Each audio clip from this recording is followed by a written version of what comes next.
শেহতীয়াকৈ যি উমৰাংচুৰ কয়লাখনিত যি মৰ্মান্তিক ঘটনা হৈ গৈছে, বৰ দুখজনক ঘটনা হৈ গৈছে আৰু মানুহৰ প্ৰাণ লৈছে, মানুহৰ জীৱনক লৈ খেলা কৰিছে। তাৰ কাৰণ আৰু তাৰ দায়ী একমাত্ৰ চৰকাৰ। চৰকাৰে সম্পূৰ্ণ জানে, বিশেষকৈ অসমৰ মুখ্যমন্ত্ৰী হিমন্ত বিশ্ব শৰ্মাই সকলো কথাই জানে। ৰাজ্যৰ ওলে গলে কি হৈ থাকে তেওঁৰ কাণলৈকে খবৰ দিয়ে। আমি সকলোৱে জানো শেহতীয়াকৈ যে বাল্য বিবাহ কৰা স্বামীক তেওঁ ধৰিছে, সুদখোৰ দালালক ধৰি চমৎকাৰ দিছে। এইখিনিতে সীমাবদ্ধ থাকিলে নহ'ব। মুখ্যমন্ত্ৰী ডাঙৰীয়া, এই যে দুৰ্গম পাহাৰ গঢ়ি তুলিছে যিসকলে অবৈধ কয়লাৰ মাফিয়া ৰাজ চলাইছে, এইসকলক গ্ৰেপ্তাৰ কৰিবই লাগিব।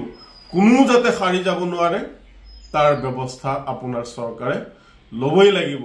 সিয়ে জুৱেল গাৰুচাই হওক, তেওঁৰ পত্নীয়ে হওক, আন কোনোবাই হওক, তেওঁলোকে শাস্তি পাবই লাগিব। এই যিসকল কয়লাৰ বৰ মাফিয়া আছে, মূল মাফিয়া ৰজা ৰাণী যিসকল আছে, যিসকল সৈন্য সামন্ত আছে, এইসকল যদি মিয়া হলে হয়, ইমান দিন ফেচবুকত বা সামাজিক মাধ্যমত মিয়া গোন্ধালে হয়, ইমান দিন আপুনি গ্ৰেপ্তাৰ কৰিলে হয়, বা কাৰোবাক ৰাতিপুৱা ফুৰাবলৈ নি এনকাউণ্টাৰ হলে হয়।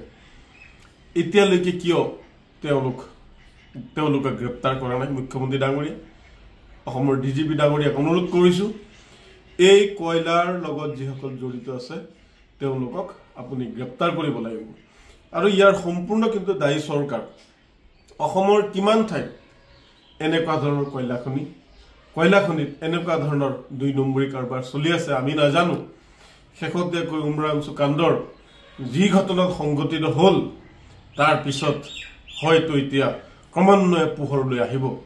ইয়াতে কেন্দ্ৰীয় চৰকাৰৰ আমি হস্তক্ষেপ বিচাৰিছো। কেন্দ্ৰীয় চৰকাৰেও এই বিষয়টোৰ তদন্ত কৰিব লাগে আৰু ইয়াৰ লগত জড়িত বিষয়ৰ বিৰুদ্ধে আইনগত শাস্তি গ্ৰহণ কৰিব লাগে।